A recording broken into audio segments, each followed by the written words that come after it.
education level. We learn the technology of how to research examination cracking technology in India.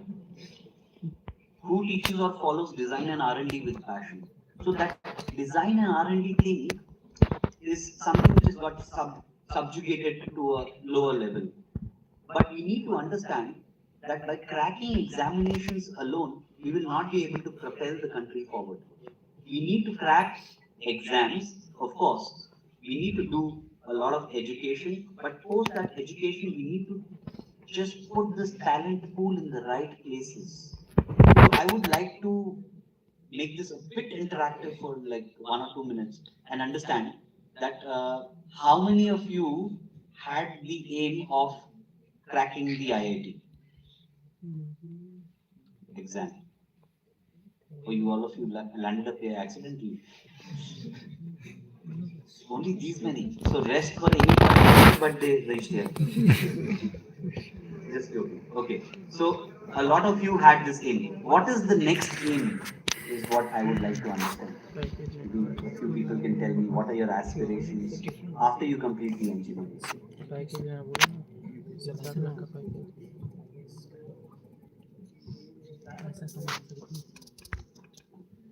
It's fine if you're still figuring it out, but at least say that we'll figure it out on the way, and it's completely fine. Anyone? Nobody has already thought any third year, fourth year. Who are the third year, fourth year? Can we have a reason? Yeah. So tell me, please. Okay, Indian Navy. What else?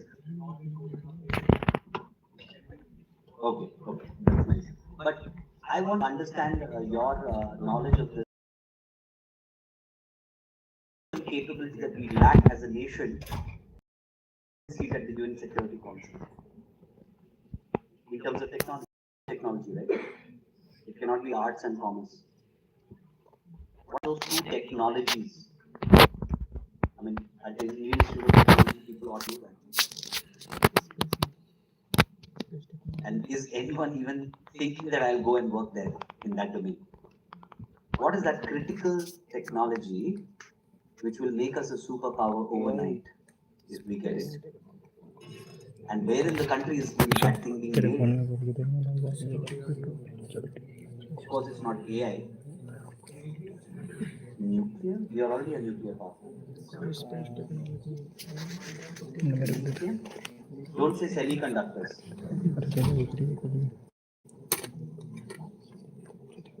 Anyone? No. Quantum computing, one day even Nepal could have it. If they just put a research institute there. Skilled human resource. No. Anything else? Any other better ideas? Okay. Please understand that in the world of technology, the most complicated technology is aerospace. There's nothing which comes closer. It's the most complicated piece of technology on the planet.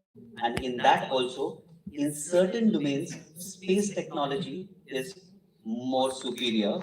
But when you come to earthbound aviation technology, there are certain technologies which are more complex than space. And one of them is called the air-breathing engine. We as a country have been able to make rocket engines, but we are still struggling to make the Kaveri engine. How many of you have heard of the Kaveri engine? Yeah. So where we are hitting a roadblock in Kaveri engine is in the domain of fluid dynamics as well as materials science. So, I mean, I can't go and work there. I'm just a pilot. Okay.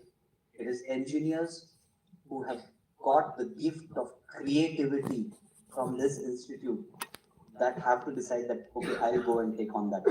And one person cannot do it. Like a pool of scientists will be able to hack this. But somebody needs to say that I will not go for a six-figure, seven-figure salary or American dream and all that. I'll stay here and I'll do this as a challenge. IITians love challenge, isn't it? Otherwise, you could have settled for JEE mains and said, "Yeah, bas mil gaya, NIT ho gaya mera." Isn't it? If you love challenge, one this, and the second thing is human space flight. There are multiple technologies that we have to prove as a country. The day we have these two things, trust me, there is nothing else that other countries have that we don't have, especially the superpowers. If we want to call ourselves a, these two things we have to do in the next decade or so. Yeah, and I think who better than you people will be able to. Okay. So, talking more about it, minimal exposure to industrial applications, rote learning patterns, theory over practical knowledge, aim is to bag high salary jobs. Probably, I may have disconnect with ground realities right now, and this may be sounding a bit harsh, but okay, maybe a bit of it is true. Transition from college to job is shaky, and that's something which I've told, and contribution back to society nation is not or never the primary aim. Please understand that we, I'm not saying you, I'm saying we have gained from this system so much. And two things I would like to say is, I'm standing here once I stepped out of school or I say college, 22 years later I'm standing here. There are 2 decades behind me, okay? And I would always want to look back and see what did I do? What is the kind of legacy that I have left? What is my contribution to the society? I could have also been an average person who bagged a nice, cushy job, went to a big company, private sector, corporate, same, some superior SUV car, and then same boring life, and then that's it. And when I look back, I say, oh, I had a cushy life, but where is the contribution? It's not that in IT or things, corporate and all, you don't contribute, but you really want to contribute into nation building, please get into research organizations. That includes the Indian Air Force, by the way, or in the Indian Navy, as brought out. The kind of technology exposure you will get in the Indian Space Research Organization or the Indian Air Force, the kind of sophisticated multi-dollar, billion-dollar equipment that you will get access to, you will never get in a private company. All you'll get is probably a good salary and a quality of life. Okay, world-class exposure and experiences come with sacrifice. You will get the returns at a later date. Okay, let's see. R&D intensity nearly 3 times more in global companies. I'm talking about companies who need to do. So when I say that R&D में काम नहीं हो रहा है, या something is not happening, it is not the responsibility of one institute alone. Everyone is responsible. The government of the day, the industry, and the education institutes. Everyone needs to do a sort of a handshake and be in harmony with each other. Okay, so let's have a look. Okay, it has been shown that R&D intensity abroad is 3 times more, but what's the good trend is that it has been growing at 1.2 times the rate of global firms in the country. So the situation is looking good. However, the share in patents and publications is a significant 13.1 times or 1.3 times higher than that of the Indian firms. Can we have a show of hands as to how many patents we have filed from IIT Jammu? Or some numbers, if you're aware, in the last 2-3 years? Oh, that's obviously. That's okay, sir. That's good. There are institutes when I go and there's nothing that they've been able to, but of course they are mostly private colleges. Whatever I've talked about right now is not my personal view. Thoroughly embedded in this 2012 document from Engineering Council of India and a later version from AICTE, which came out in 2022. I was just presenting the report. Okay, now we'll change gears and we'll come to the cooler part, which is the Space Odyssey. Please remember the images in the video are based on calculations and simulations based on equations of general and special theory of relativity, and these are not works of art and not arbitrary in nature. So whatever is there, it has been mathematically computed, animated, and generated. Okay, we look at physics at the composite picture. You have a Cartesian frame on the left picture. In the center, please look at the circle. It says classical mechanics. That's the kind of physics that we know here while living on planet Earth. That's what we understand. Uh, but on this Cartesian frame itself, on the z-axis, if you increase the speed too much, or on the oblique axis, if you increase the quantum of gravity, or on the horizontal axis, you reduce the size of the particle, science is not the same anymore. And that's what human beings are trying to do. They are trying to make composite theory of all of this so that they can understand. How many of us know what is deterministic behavior and what is probabilistic behavior? Anyone? Deterministic behavior? Okay. Determinism is all about watching or observing a particular physical phenomena and then making a mathematical model of it as a function of time to be able to predict in future as to what the trend would be.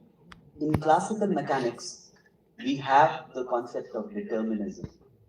But when we start approaching special relativity or high levels of gravity or the quantum mechanics, then the behavior of matter or whatever phenomena we are seeing becomes probabilistic.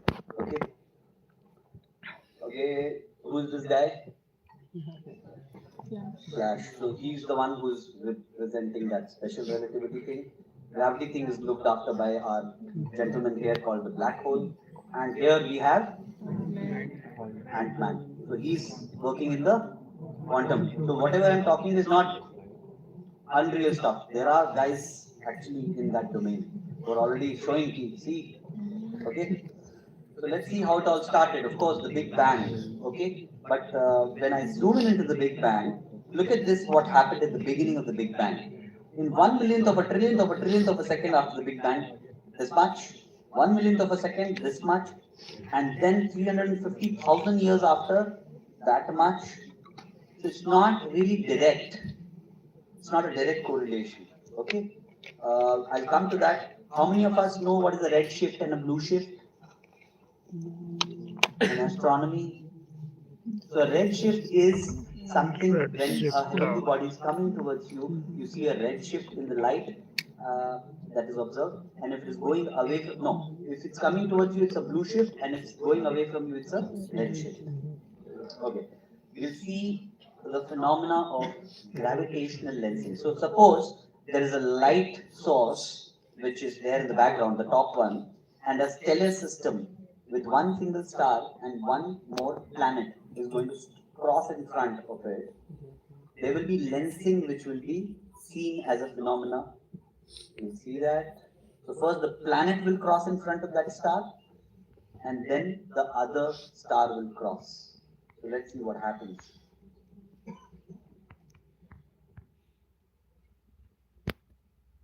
And a single light source becomes two sources. And again. And that's what gravitational lensing is, something which we observe while being here on Earth. I'll talk about dark matter and dark energy also. Look at this. This is depicting the expansion of the universe. Can anyone tell me what is the peculiar thing that you can infer while looking at the edges of this expansion?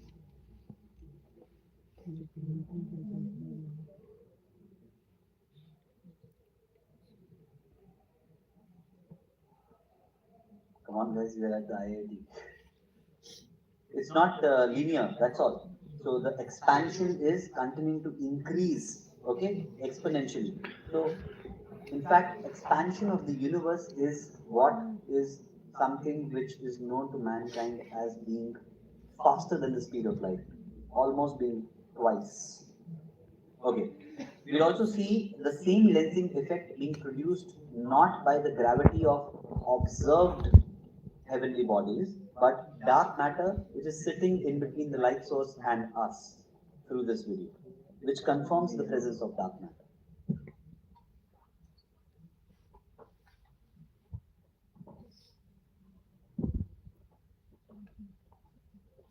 So it looks something like that. That is dark matter, But the lensing, the expansion of the universe that we saw right now in the previous slide, it is attributable to a thing which we completely yet don't understand, which is called dark energy. Okay, now you'll understand gravity. So, becoming an astronaut, it is extremely important to understand the concept of gravity, and what better to understand the concept of gravity other than the effect visualization produces. So, we best understand the concept of gravity utilizing a gravitational well. Okay. This is how spacecrafts traverse across gravitational wells from gravitational well of one heavenly body to another. This is the gravitational well of various planets. If you're planning an interplanetary mission, you ought to take into account the various kind of values that are there for each of these gravity wells. Now, we will visualize the gravitational geometry existing between two heavenly bodies, and we'll understand the concept of free return trajectory, wherein we will toss a spacecraft towards another heavenly body, and we'll expend fuel only to send it, but for the way back, it will come on its own. So there is a loss of, there is no, I mean, audio. No, there is no aux cable here.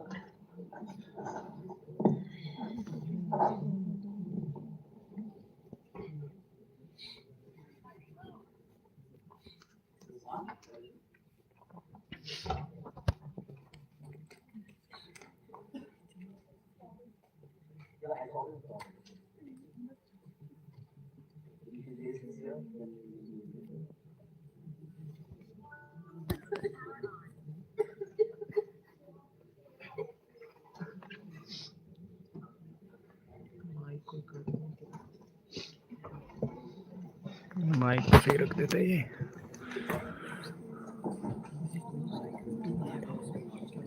देखने की आ रही है कि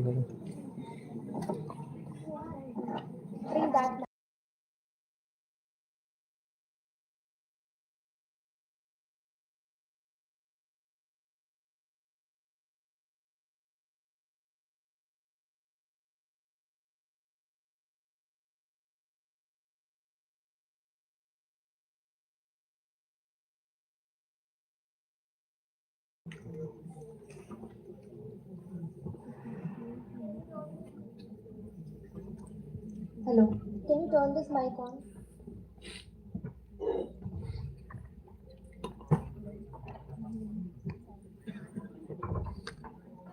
Hello. Fine. So I'll have to hold it like that for. No, it's okay. You can't keep holding. There are 17 videos. Okay. Two masses. And so when we went to the moon, when we first started, we sent our spaceships on what are called free return trajectories. So they would go to the moon, this is hard to do, and they would come back in like a figure eight. So just wait for the distraction. I'll read this again.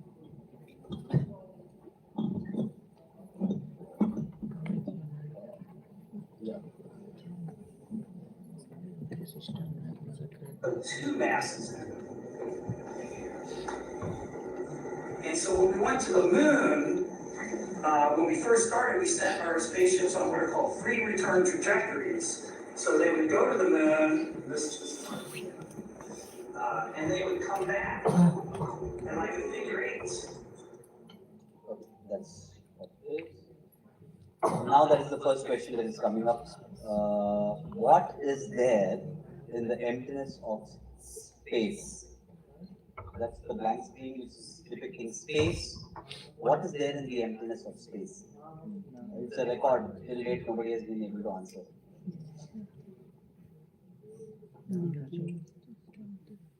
That's the degree of difficulty. No, dark matter will not be there everywhere. But it's a good try.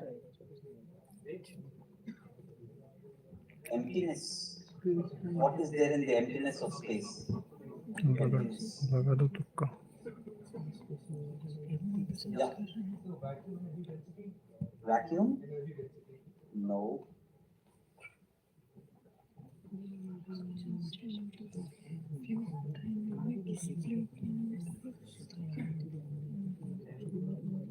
Gravity? Gravitational pull-off? There's something known as Lagrange point. There's no gravity. Okay, we'll see this as to what is there in this place through a dramatic video. Okay, थोड़ा सा filmy है, but just bear with me.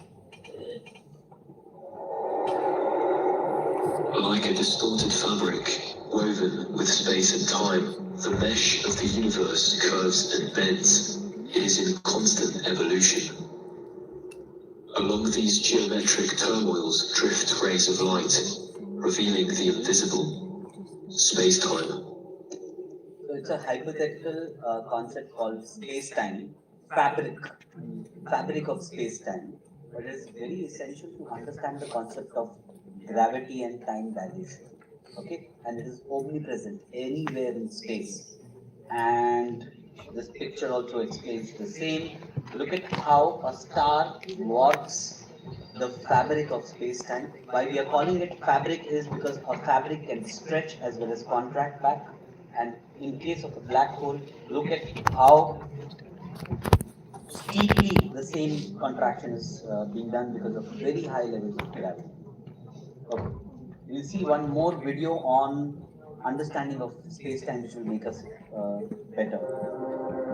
For all this, we are not nowhere. A web is woven around us. It is the web of the universe itself, space-time. This imaginary grid, made up of a multitude of small particles, will allow us to visualize the invisible, the geometry of the universe, and to understand its dynamics. From where we are, the grid is calm, motionless. Nothing disturbs it, and if we throw a marble, it zooms straight forward, moving away through the void forever. In reality, the grid is not perfectly static. If we fast forward, we see that it drifts very slightly, like a river which flows into the stars and whose current carries everything with it. The stars, clouds of gas and dark matter, effectively distort space-time, pulling the fabric of the universe in their direction. Very slowly, the two galaxies are getting closer, and in several billion years, long after we disappear, the Milky Way and Andromeda will eventually merge and become one. While Andromeda is getting closer, researchers discovered at the dawn of the 20th century that most galaxies actually move away. As a whole, the universe is constantly expanding. Like a fabric that stretches, the grid swells more and more and carries galaxies away from each other. As this expansion progresses, the wavelength of their light is stretched and turns red. We know today that this expansion accelerates, stimulated by still mysterious, dark energy. The expansion would have begun 13.8 billion years ago.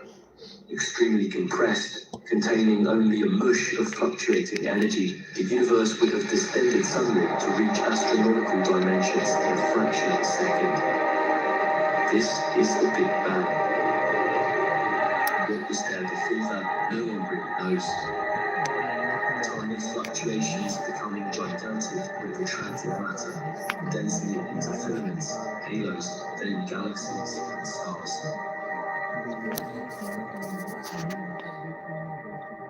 Today, we live near one of these stars, the Sun. Around the Sun revolve multiple bodies, planets, asteroids, and comets, moving freely in the grid of the universe. The immense mass of the Sun curves space-time, and the fabric of space falls towards the star, taking everything with it. This is how the planets orbit without moving away from the Sun.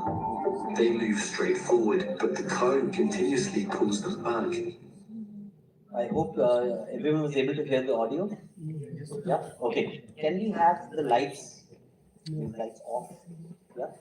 And that other mic, its sensitivity is supposed to be better. So if I keep that, it will be better.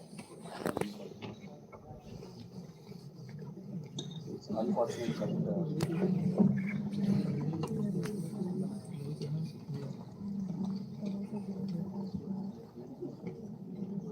check, check. Any question?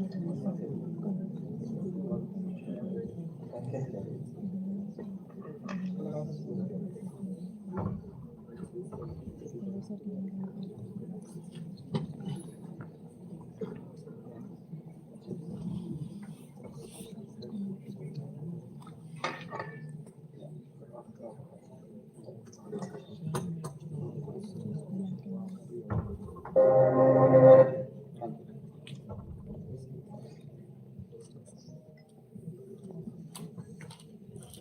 Okay, so along the same concept of space-time fabric that we saw, this is something known as the Alcubierre warp drive. It was conceptualized back in 1994, okay, by a physicist. If we are able to make this, which I think your generation of people should be able to, but what I anticipated is it will take minimum of 200 years to make this. But if we manage to make this, we will be able to go to space. We will be able to warp space-time fabric just like gravity does and utilize it for propelling the craft forwards. Of course, it requires a lot of energy for that. Okay, sounded like a hypothetical concept to me. Now we'll see the Lagrange point. How many people know what the concept of Lagrange point? Yeah, that's nice. Can anyone tell me what is there at point L1? Other 10, that's nice. And at L2, what do we have? Huh? Yeah, James Webb, that's right. Good, nice. Okay, so even in this picture, if you see, the saddle which is there in between these two bodies is the point which is the Lagrange point. If I was to put a small piece of metallic ball there, it will not move and will get balanced by the gravity of the two objects in question. Having built our level to this much, let's see the curious case of Aditya L1. Okay, so that is the spot of Aditya L1. I was proclaiming to be a brilliant scientist. I said I will send L1 there. There is Lagrange point. It will balance. Gravity will balance. But then it is not balancing. And I seek technological assistance from the Institute of Technology, Jammu, as to why, in spite of my planning and mapping, the Aditya L1 is not really getting parked there properly. It is moving constantly. It doesn't stay there. That means the mapping of the space-time fabric that I have done and what it is actually is not true, right? And space-time fabric is something which will have to model and predict. So really sorry to the NCC cadets if it's getting a little complicated. Because I came not catering for only IIT people. Okay, yeah. Anyone?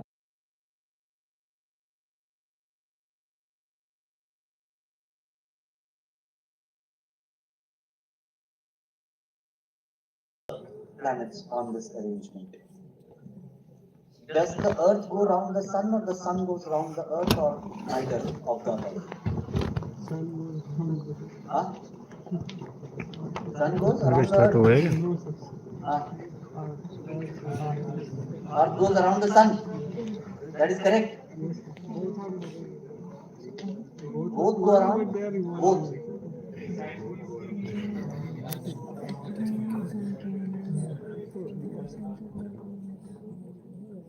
But what is precisely?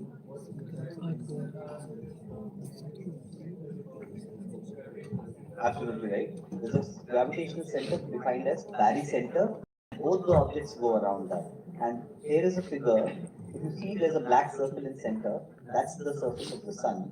And the point about which they gravitate, the with respect to each other. That point keeps going inside the center of the sun, sometimes going outside the sun, and but the time scale is like millions of years. Okay, but this is a concept that is really cool.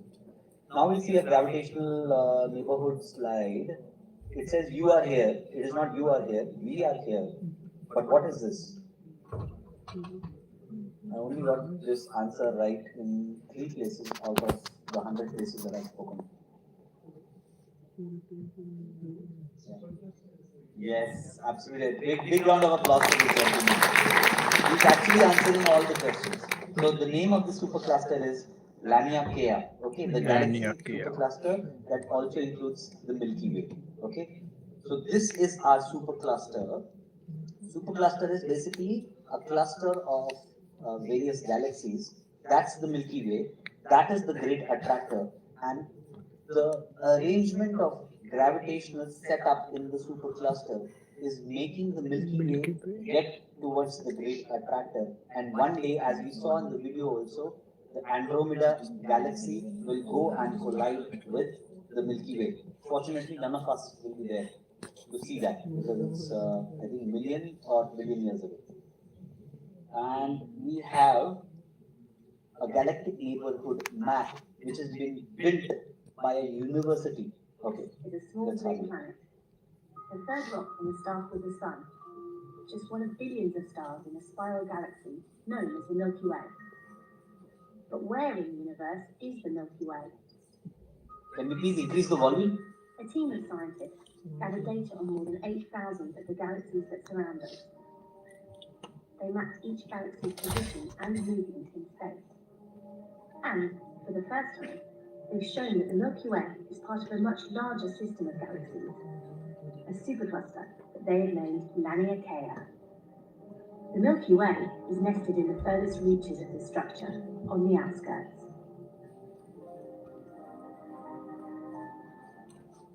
The entire universe can be seen as an intricate network of galaxies, a cosmic web. Some areas are almost empty, dark voids. Others are densely packed with galaxies in regions known as superclusters. Superclusters are the biggest structures found in the universe, but scientists have struggled to define where one ends and another begins. To map our home supercluster, a team led by Brent Tully at the University of Hawaii studied the motions of the galaxies around us in unprecedented detail. Even though the entire universe is expanding rapidly, gravity is also at work, pulling against this acceleration. By discounting cosmic expansion, the team worked out which galaxies are being pulled towards us, shown in blue, and which are being pulled away, shown in red. This enabled them to create a map of cosmic flows, the paths that galaxies. That's what about, and this is a very nice figure. Please look at the cylindrical figure which is there. That's the whole universe. The yellow sphere is what is the present size of observable universe, which is 46 billion light years. So from 46 billion light years away, light has still reached Earth, but the sensor technology of the day can only allow us to see as deep as 18 billion years. Okay, of course, with each tick of a second, the yellow sphere is actually growing in size, and the magenta sphere is a function of the technology the sensor can produce. Okay. Now coming to the cooler topic of black holes and wormholes, we all know there's a black hole on top, there is a wormhole in the center, and then there is a concept of a white hole, which we saw in the movie Interstellar. Using a black hole, you can actually traverse from one galaxy to another by warping space-time. You can also go from one universe to another, multi-universe and Spider-Man and all that. Yeah. And now we'll see one video of black holes. Can you please have the volume higher? Yeah. A few thousand light years away, another star, even more massive, is about to explode. In an instant, the core is carried towards the center, and the outer layers are violently blown away. This time, the universe is stronger. It drags the core of the star, unable to resist, towards the center where all the mass condenses. Within a small sphere, the universe is so curved that its fabric falls faster than light.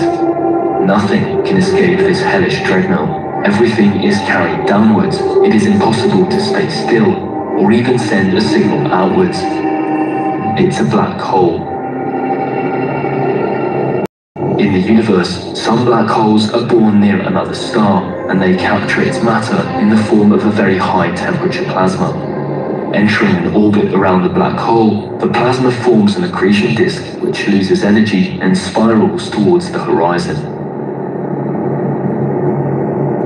Inside the black hole, very close to the center, the flow becomes infinitely fast, and all objects are strongly torn apart. The grid stretches so violently that it separates atoms from each other and spaghettifies all bodies. At the center, our current theories do not yet adequately describe the quantum behavior of space-time. Okay, the next topic is gravitational wave astronomy. Can somebody tell me what is LIGO? L-I-G-O, all capitals, full form.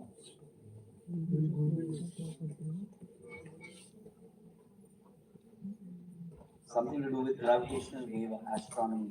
Has nobody heard LIGO? Full form, but you've heard. Big round of applause again. Thank you. Okay, good. He's heard it. It's called laser interferometric gravitational wave observatory. There are two of them in the US, and let's see where the third one comes up. Yeah? So we have one video on that. Finally, if two black holes meet, they can begin to dance, pulling each other faster until they merge and form an even bigger black hole. This new black hole vibrates like a bubble and eventually stabilizes. During such an event, the entire fabric of the universe is driven by the vibrations. Gravitational waves more powerful than all observable stars form and escape at the speed of light, distorting everything in their path. On September 14, 2015, after a journey of over 1 billion years, one of these vibrations ended up crossing the Earth. In the blink of an eye, the Earth shook by a fraction of the size of an atom. But for the first time in history, researchers had detectors to measure these vibrations. They bore witness to a cataclysmic fusion that happened more than 1 billion years ago. In 2015, a whole new field of astronomy thus opened up, gravitational wave astronomy, allowing us to probe the very structure of the universe. क्या Okay, and here's another video which explains the same concept. Look at the two black holes dancing with respect to each other. They're gravitating about a barycenter which is right in the center of these two right now. And when they will merge, we'll see a ripple. And that's the ripple generating gravitational waves that travel out into the universe. And we see the same again to see the ripples in the previous one. Unfortunately, there was no ripple which could be seen. And that's the ripple. And gravitational.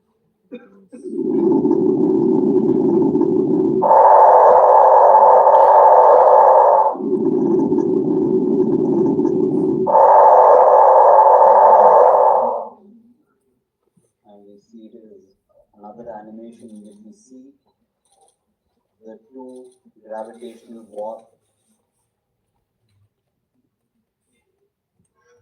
At the mergence, we'll see distortion in the signal that we will also detect at the It's really slowed down, and that's it. When frozen, merged. And the ripple. Okay. So we should really feel proud as Indians that the third one is going to come up in India. Okay. Please, big round of applause to us as a country. And we hope that a few of you will actually be, working at LIGO India. This was sanctioned in 2023. Another 1 or 2 odd years, this should be up and running.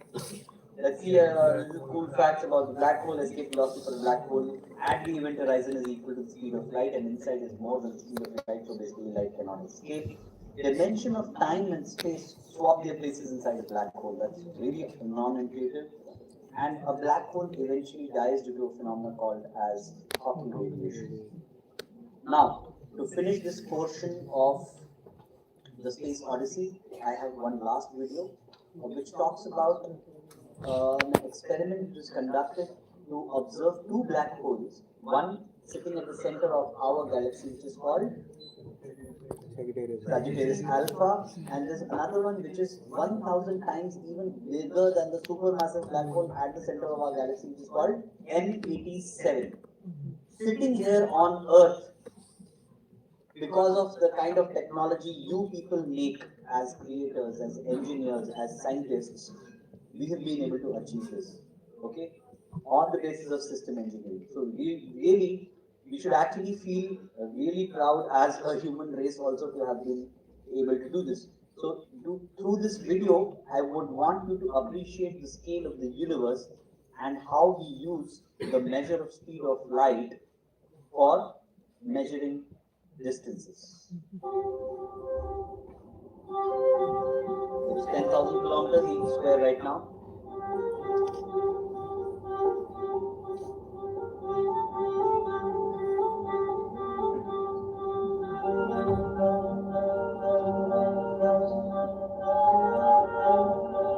That's 1 astronomical unit, distance between the Earth and the Sun.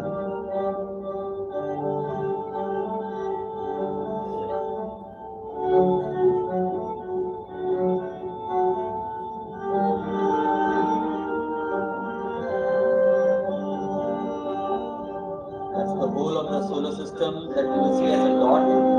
Every other dot that you see is a solar system.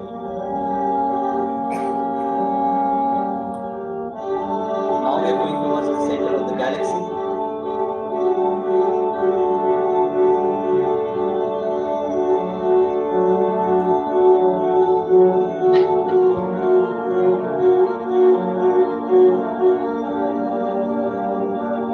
That is Sagittarius Alpha, 25,600 light years away.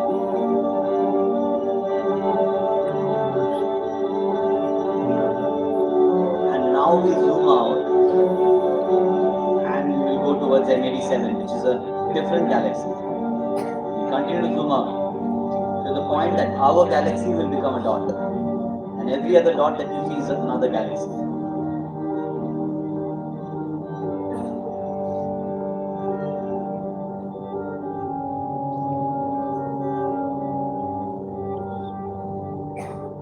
.8 million light years away, ladies and gentlemen.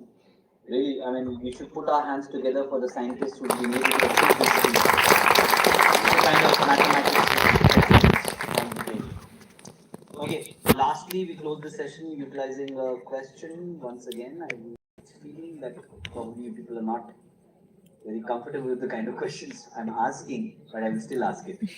How many of us have gone to the US or Canada or the other side of the planet? Yeah. Please raise your hands. 1, 2, okay. Doesn't matter. Even I went one day on the ticket which was sponsored by Government of India. I was always a pilot who took off from one place, so I'm taking off from Jammu, going 100 kilometers, flying my jet and coming back and landing. And to be able to see Earth in a curved fashion, it was always my dream. I said one day I will travel to the US and I will finally see it. So when I'm traveling, after 2 hours I look outside the window, the Earth is flat. And after 4 hours I look outside the window, again it is flat. It was a 14-hour journey. 5 or 6 times I looked outside. But it did not curve only. But actually, if I'm traveling from India all the way to the US, when I'm landing in US, I'm actually inverted with respect to India, right? If I don't do this, and I keep doing this, then I will reach and I will have to land on my head. Is this right or no? What, you want me to land on the head? So please solve this mystery for me. How did the pilot know कि कितना I have to keep pushing down on the nose so that the aeroplane follows a curved path and not a straight one. तो रात को भी flying करना पड़ता है Pacific ocean के ऊपर. उसमें तो कैसे मतलब थोड़ा एक्स्ट्रा कर देगा तो aircraft will go into the ocean.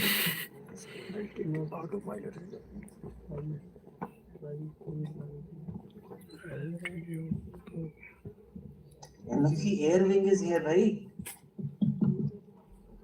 Come on. Yeah, sir. Yeah, please.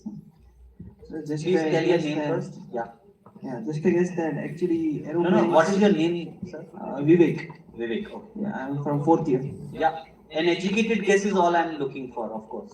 Actually, the aeroplanes that travel from, let's say, India to US, the other part of the globe, actually they follow a polar route. Like, if they take off from, let's say, Delhi, then they will head towards the North Pole. And actually, if you go up to the North Pole, then the distance traveled, it actually drastically reduces. So it's not like it follows a straight line. So that's my guess. No, So, what you're yeah. telling me is in the horizontal domain. I'm asking you in the vertical plane. And what you're telling me is also not entirely right. There's a concept called great circle. So aircrafts, they always follow the great circle track to minimize the kind of fuel which is burnt. That's a great circle track that I've made here. That's my guess. No, in the vertical domain, so okay, I'll just put it like this. We all know what is a free body diagram, right? Right? So on a free body diagram, once the aircraft is trimmed, all the forces have already been balanced. What is essentially happening is one of the forces is the force of gravity. As the aeroplane continues to move forwards, the gravitational vector, because of the Earth's curvature, continues to tilt forwards. And there's a rebalancing, readjusting of the forces on that free body diagram, which is a natural phenomenon. But what it entails on part of the people who are going to undertake such kind of expeditionary flying is, because you're flying a curved path, you need to cater for the additional fuel. If you don't cater for the additional fuel and you say, oh, I'm just going for 14,000 kilometers away, you will go down in the ocean because you'll run out of fuel. If you need to cater for the inward acceleration, which is involved as part of this spherical journey. Okay, with that, we've come to the end of the first part. I'm not able to see how to. दूसरी के नीचे कर ले उनको. Now the other two parts will be relatively quicker. Okay. This is a patented technology, gentlemen. Please don't make video clips of this. Okay. Patent is applied. Okay, and it's on the way. This is a technology that I have personally developed as to how to pursue life goals. Now I am nobody to teach IITians how to pursue life goals. You have already achieved a lot by coming into this institute, but it is always good to reiterate certain concepts. Okay, so let's see. So I break this down across 5 or 6 steps. First and foremost important thing is to choose a path that you need to seek. Life will always present you with two choices. One choice which will be very hard, one choice which will be relatively easier, which will give better returns in the short term. But the harder path will give you bigger returns in the long term. Okay, so quote from Robert Frost: two roads diverged in a wood, and when it came to me, I took the one less traveled by, and that is what has made all the difference. So I have a photograph coming up, and I would request somebody from the NCC to explain me what that photograph is trying to tell us.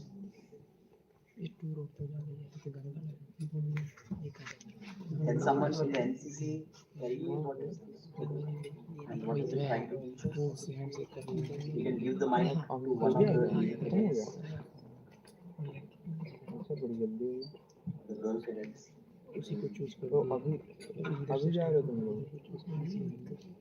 Somebody? No? Okay, yeah. Wrestling?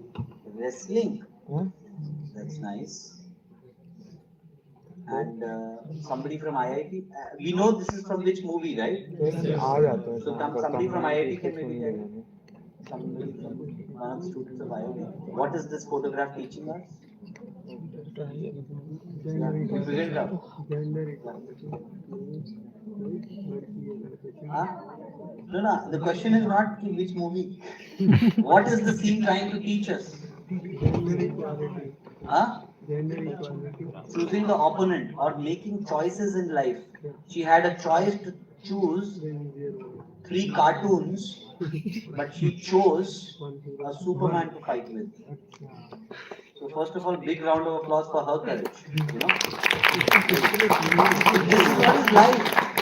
Life will always present you 3 cartoons. If you keep choosing cartoons, your life will become a cartoon. If you want to become a legend, you choose that choice. Is what is the message probably I wanted to tell. Okay.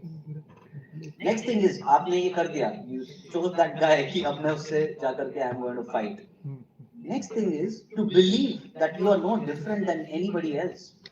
Trust me on this. Any person who's sitting, any and every person who's sitting in this room, your potential is no lesser than the person adjacent to you or any other person in this room. The day you decide that you will do something, you will be able to do it. जो JEE aspirants होते हैं उनमें तो ये बहुत knowledge होती है that hard work always leaves talent. कोई गॉड गिफ्टेड आया है बाय बर्थ टैलेंट लेकर के, your hard work can always beat it. How many IIT toppers are pure hard workers? How many of them? A significant majority. Am I right or no? Or are all gifted ones? Can someone please fill in? Gifted ones? Hard workers. Okay. So believe in yourself. First believe. It is only then that you will be able to become. If you just chosen तो बस हो गया ये तो this is a very nice quote that I always use from the cricketing brand SG. अभी जो next वाला question है ये तो आप लोगों को आंसर करना चाहिए. I am standing in Jammu.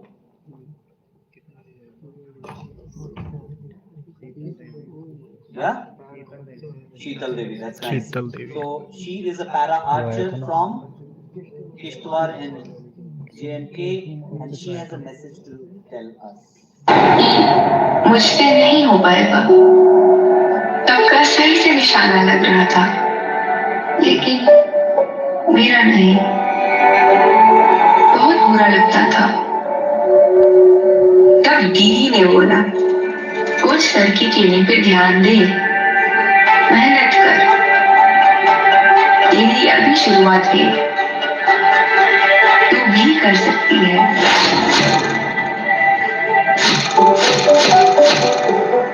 तो मैंने मेहनत की।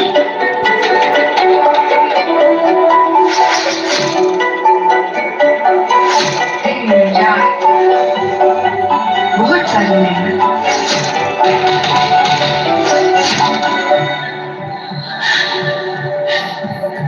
और मेरी कहानी यहाँ शुरू नहीं होती। मैं जम्मू कश्मीर की एक छोटी सी गांव की हूँ।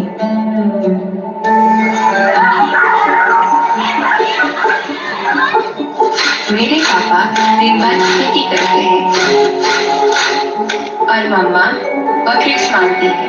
जब मैं तैयार होती हूँ ना, माँ बोलती है कि मैं सबसे सुंदर हूँ। माँ भी ना, पर हूँ ना मैं सुंदर। बचपन से ही मुझे स्कूल बहुत पसंद था। पहले लगता था कि मैं नहीं जा पाऊंगी क्योंकि मैं अलग हूँ ना, लेकिन जब लोग मुझे घूरते हैं ना, मुझे बहुत बुरा लगता था। पर अब नहीं, क्योंकि मुझे पता है कि मैं लाखों में एक हूँ।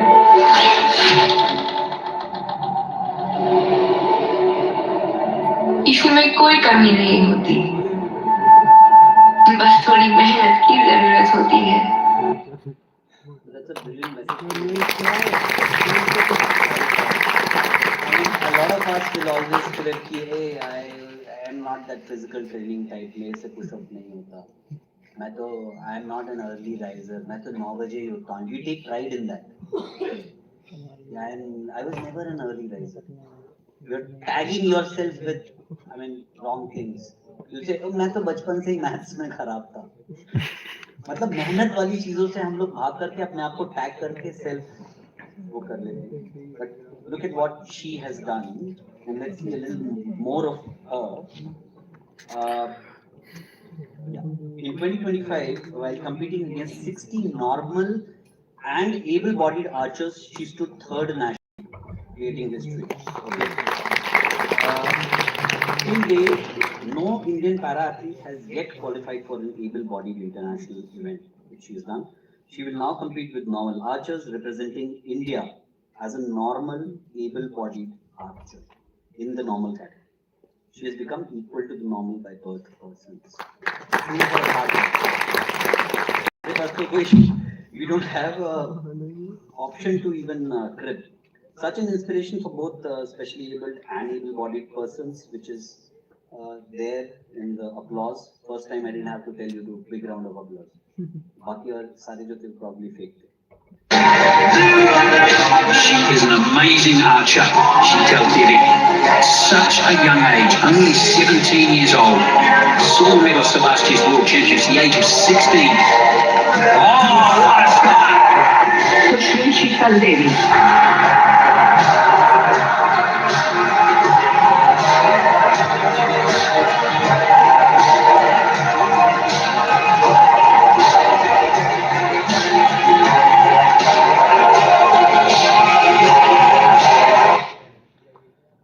That's that.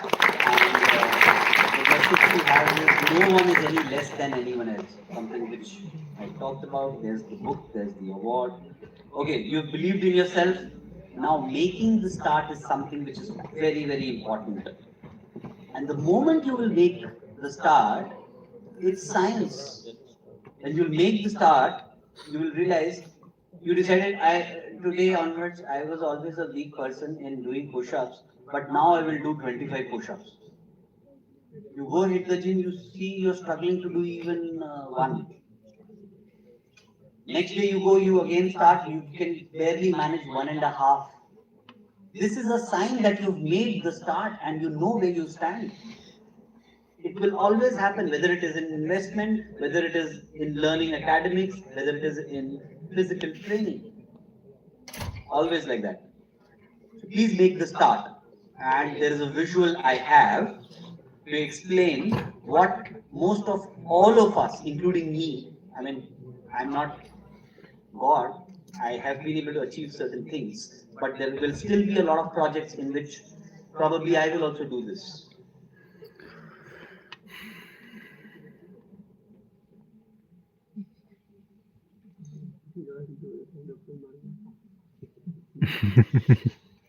Yeah? Please don't do that. Impatience and procrastination have to be very finely balanced. It's really important. So we have a small video for making the start. It's called the ghost analogy. And for also, this message has a video about making the start as well as developing capabilities that we had, but we never developed them. Brown's a motivational speaker. He made an analogy about this. He says, imagine you're on your deathbed, and standing around your deathbed are the ghosts representing your unfulfilled potential. The ghost of the ideas you never acted on. The ghost of the talents you didn't use. And they're standing around your bed, angry, disappointed, and upset. They say, we came to you because you could have brought us to life, they say. And now we have to go to the grave together. So I ask you today, how many ghosts are going to be around your bed when your time comes? Down, come on! What's the matter with you? There is no tomorrow. There is no tomorrow. Please remember, there is no tomorrow. If there is something which is going on in your brain right now, the moment you come out of this auditorium is the time that you start acting on it or you make that change. If you don't do it today, that tomorrow is not going to come. Okay? Sustaining your efforts, self-explanatory video. Let's see, when you start, how do you sustain? So when you start, this is what is going to happen. You'll hit your comfort zone, fear zone, then you'll reach learning, and then you'll reach growth, and then you'll reach the goals. I don't have to talk about this to the IITians here. Of course, it's for the NCC kids. Okay. Sustaining your efforts, self-explanatory picture.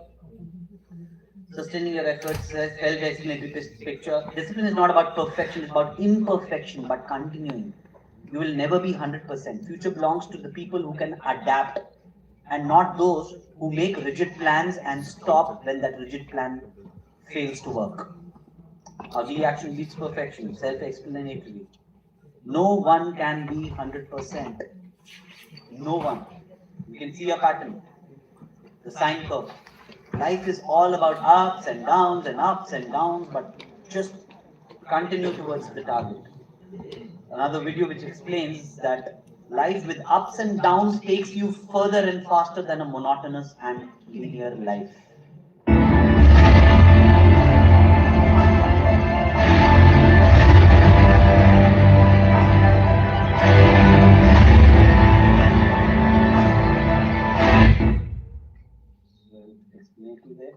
Next thing which I talk a lot is learning the journey versus destination. Again, man who loves walking will go further than man who loves the destination. There's a small video which explains that. Driven by rewards. Stop being driven by outcomes. Stop being driven by, if I get this, I'm gonna do this. Just work. And if you don't get what you thought you were gonna get, show up and still go to work. Because along the process, what's more important? What you acquire or who you become? And a lot of people think what they acquire is the thing that makes them who they are. No, it's who you become in the process of chasing what you want to acquire. It's what you become in the process of chasing what you want to acquire. So I attempted the full Ironman back in 2023, 6 months of hard training. And trust me, it is not the medal that I got, but the person I became in the process of training myself, the kind of transformation I had in those 6 months, which really mattered. That is what I gained. It is the journey which was my prize, not the medal. Okay. Failures are the biggest teachers. Failure. Couldn't go to Axiom 4 mission, couldn't go to space. Back in 2024, felt bad for 2 days, excessively trained how to handle rejection and all those things.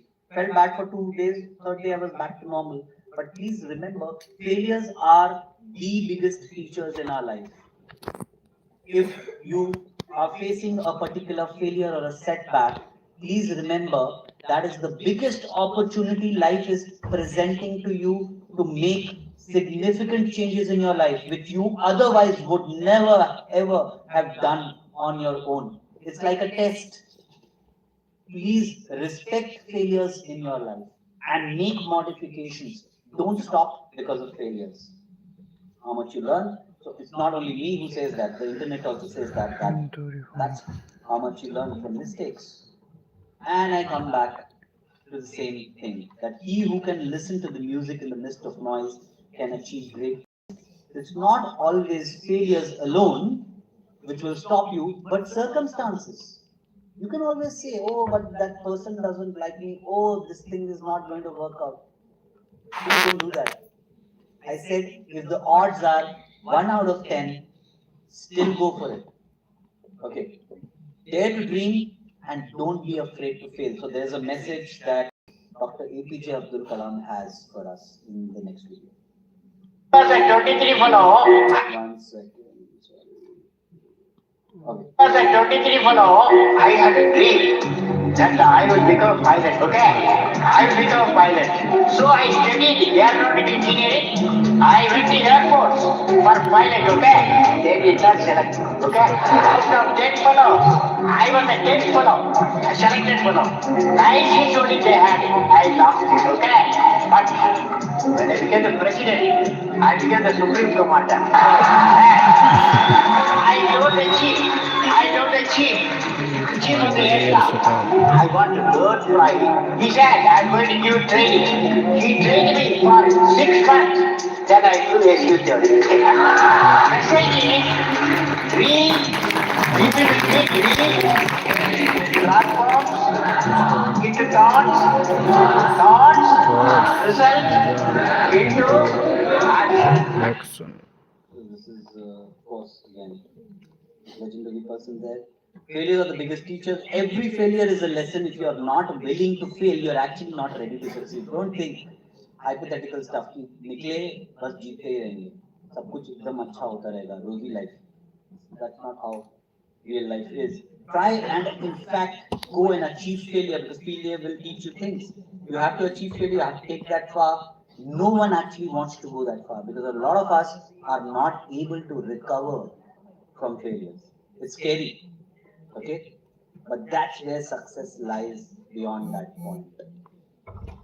You have achieved success at the stage of reaching this institute.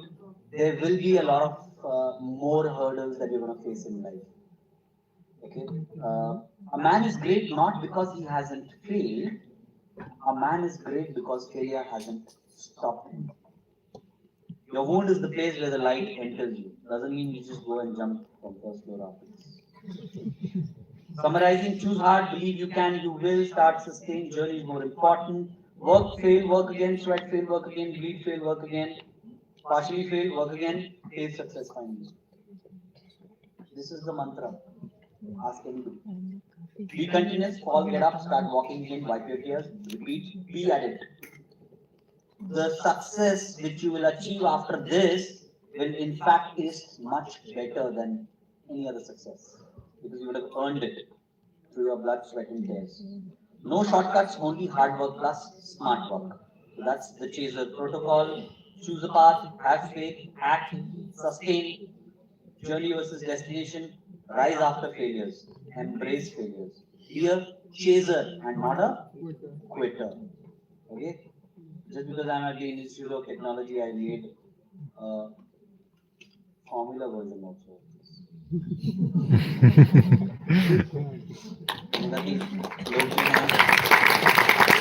मेरी लोगों से मिलने जा रहा हूँ तो थोड़ा सा मैं उनके लिए केटर करता हूँ, तो that's all. So yeah, live चल रही है, and I think आराम with से that देखना we चार come bar. to the end of this part, and in the last part I intend to show own life journey, and while doing that there's a statue there. Following visuals have been undertaken under strict supervision and guidance after years of training and decades of military training experience, and are not to be repeated at home or the nearby pond. Disclaimer, this is one of the ways to approach astronautics, okay? But through this section, I will give you an insight into what it means to be an astronaut. Astronaut is a profession of professions. You need to be a multi-skilled person. Instead of being extremely good in one field, you have to be very, very good to extremely good, somewhere in between in many fields. Not, I won't use the word multiple fields, but many fields. Okay.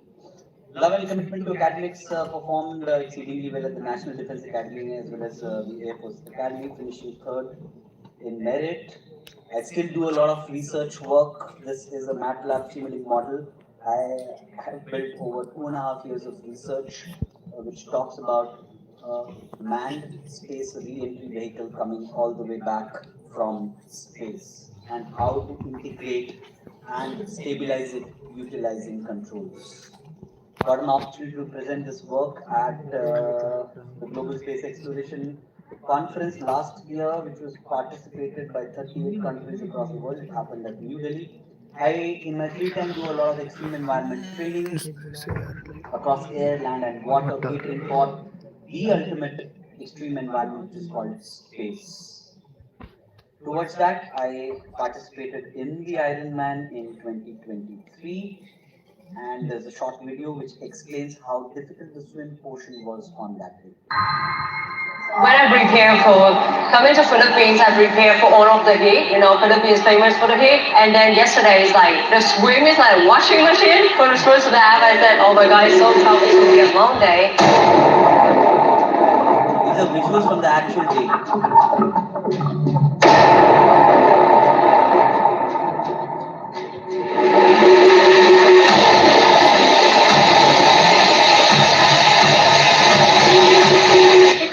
challenging.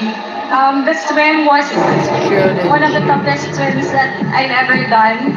There were swells coming from all over the place. Like I don't know what direction they were coming from.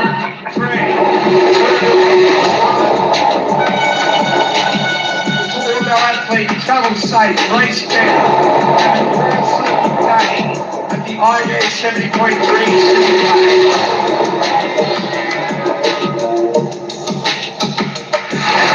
the water, see the current is moving from right to left.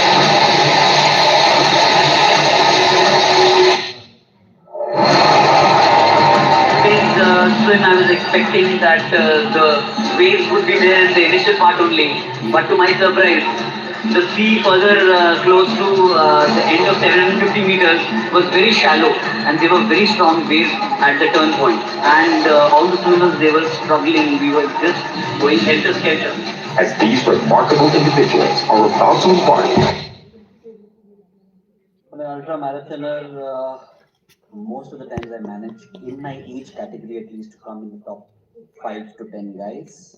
Okay, and notwithstanding, okay, I'll just go back. I have done 100 kilometer, I've done desert marathon, I've done one in the snow, and at times I come in the top 3 also. So this is the second position I got, 75 kilometers back in 2023, and here is the proof that I run. Yeah.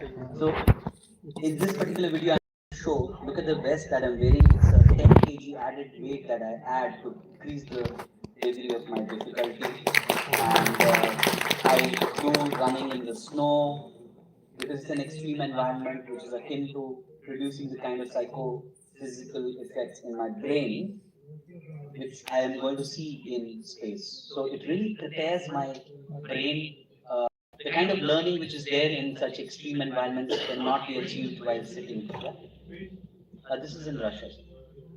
Yeah. So enough of show off. Now we move forward. Ultra cyclist. So this is a cycling thing which I did at 44 degrees temperature, which I had to stop every 15 minutes and pour a bottle of water on top of me to keep my temperature in check. I'm an open water swimmer. Of course, participated in the Ocean Man event as well, and here's the proof for the open water. So, this is not the correct technique for swimming, mind you, deliberately coming out to show that it is me.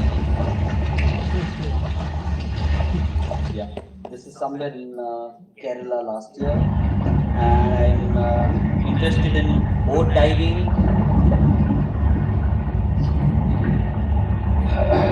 There's a lot of learning, there's a lot of harmony which happens between your brain and your body.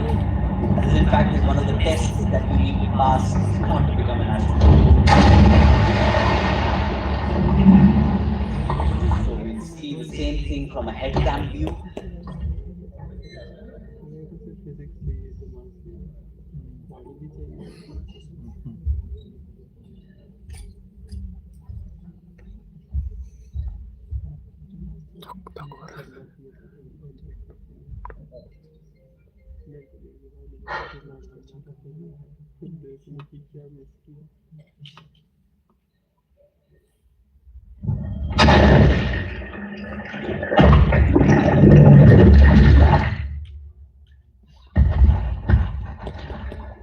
Little bit, yes. Okay, advanced mountaineer. What I want to show here is there's this 42-year-old standing in an orange jacket and everything with all that astronaut, whatever.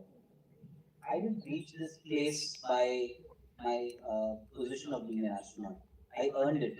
So every other individual that you see, 95% of them are 26, 28-year-olds, maybe 30. A few oldies like me, 50. There's a qualifier run for this, which you need to do with 20 kg backpack. It's about 15 kilometers. I came third amongst these people in that race. Mountaineer, as part of this, I've climbed an 18,000 feet peak. Professional scuba diver, proof, user buoyancy in 5 meters. Mastered this after 1 year of training. you see a box fish that I'm trying to chase while maintaining my level, which is not an easy thing. Most of the people will just rise up or just sink to the ground. But I'm able to maintain my depth. And that is a show of that. Okay. Of course, I'm a fighter pilot. It was a major part of my life. It was part of the BrahMos air launch cruise missile. Myself fired the Rudram 1 on 25th of January 2019. The news piece is there with all the photographs, and you'll see a nice video about fighter flying. Oh, you need to go and scroll.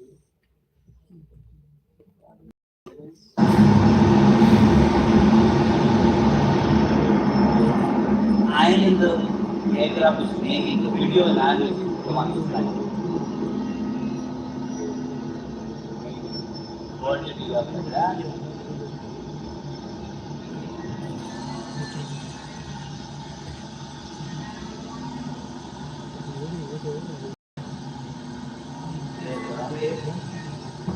Check.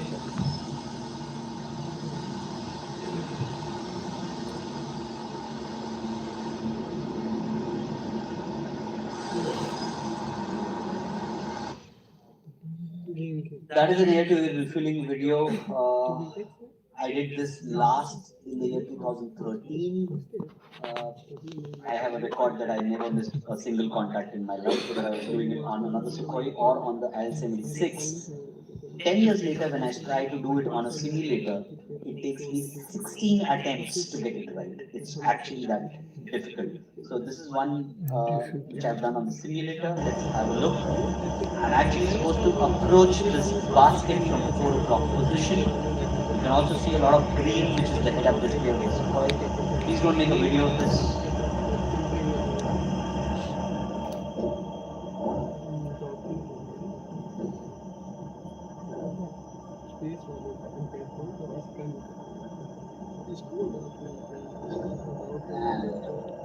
You can see the markings, the white markings on the rope kind of structure or the hose. And there are lights on the pod also that you can see, 2 orange lights, which we utilize as fuse for controlling. The same thing by night, which is more challenging of course and pretty exciting as well. Very disorienting. Yes. This yes is actually that struggle, the consequence of that struggle that I was doing on the simulator because I was not able to do it for a very long time. So this is the HMI of the Gaganyaan. I'll not talk about this maybe. Pioneer astronaut, some pictures. Pioneer astronaut, certain pictures with the human rated launch vehicle and the Soyuz spacecraft and the Gaganyaan simulator and the training, the zero-G training that I underwent in Russia. And now this is a finale kind of a thing that I have, in which skydiving is there, there's open water, there's flying, there's lecture bazi there, and on the 2 sides if you see, there is the zero gravity training, okay, in the parabolic spacecraft, or correction, parabolic aircraft, in which I'm getting inside the space suit in one and I'm trying to get out in the other one. This sort of sums up the kind of things I do or any astronaut would be required to do. Okay, the skill sets that are required. So we'll wrap this up with one last video about the Maverick test run scene. Who has seen this? Not many. So good. Yeah. So what does this scene teach us is genius is not a gift actually. There's nobody who can say that, oh, he's a born genius. There's nothing like that. Genius are made. It is a sacrifice of everything human for something greater. Just because I'm standing here on this podium doesn't make me a genius and you not.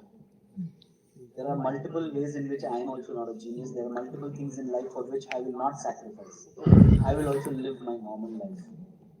So this is all a very, very relative understanding. And yes, majority of us are not ready to pay that price. Like I said earlier, that we tag ourselves with inferior capabilities. Ki main to aisa hi hu. I am like this. Or, hey, you are not doing this, you are not living life, man.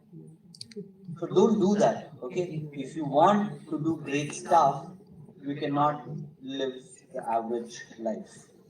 So what it teaches us is attitude comes first always in life, leading by example, pushing boundaries but safety first, no point business after this. Real world example of human determination is something which we see in this. So let's explain the video before we see it for the benefit of those people who will be able to appreciate it better once I've narrated what is happening. So Maverick is a flying instructor who is trying to train his students to do a low-level valley traverse that is flying very low below the mountains and thereafter tossing up and putting the aircraft in a dive for a laser-guided bomb attack. And he wants them to demonstrate this in 4 minutes at very high speed. They have to remain low so as to avoid radar and fast enough to reach the target before any aircraft can actually chase and shoot them down.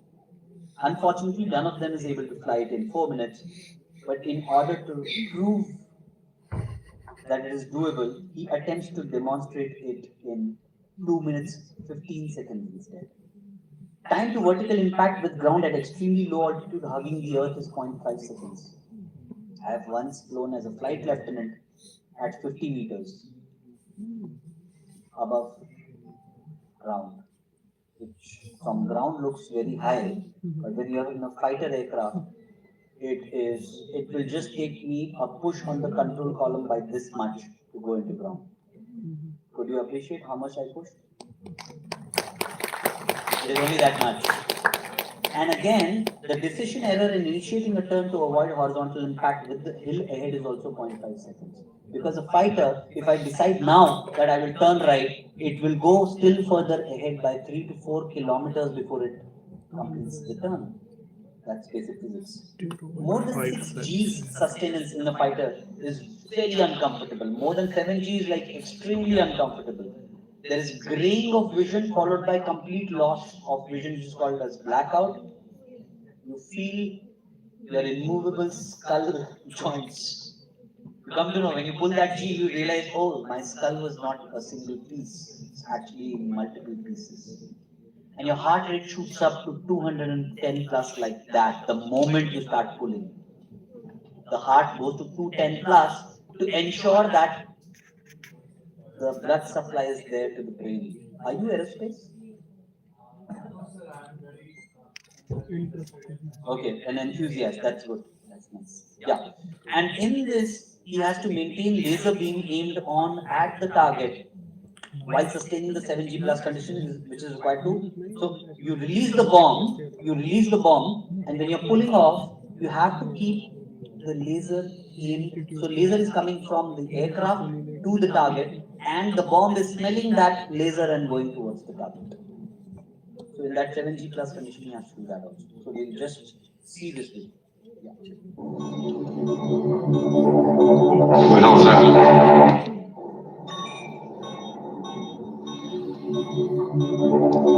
What else that? Maverick to range control. Entering point alpha. Confirm. Maverick, range control. Green range is confirmed. I don't see a event scheduled for you, sir. Well, I'm going anyway. Nice.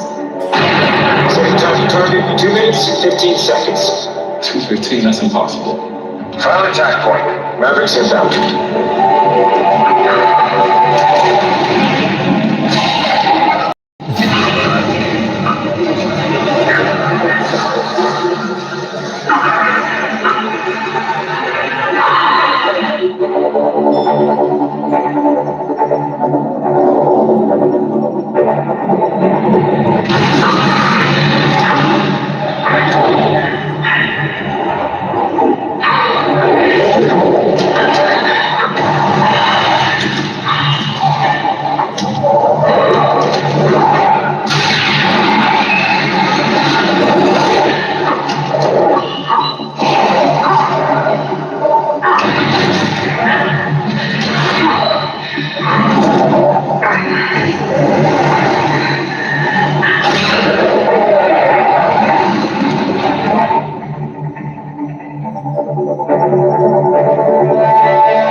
Bullseye, holy shit!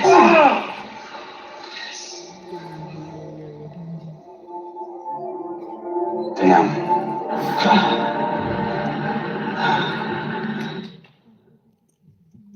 Whenever I'm low on motivation, I just go and watch this clip. And, so with that, I've come to the end. And the message that I have in the end is please push the boundaries in science and sports safely.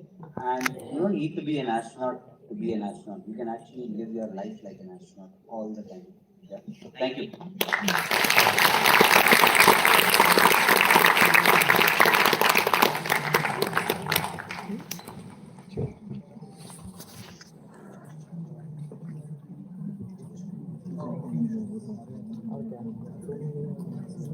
So we have any questions? I'm ready to take on any questions that you would have to ask. I hope most of the questions have already been answered.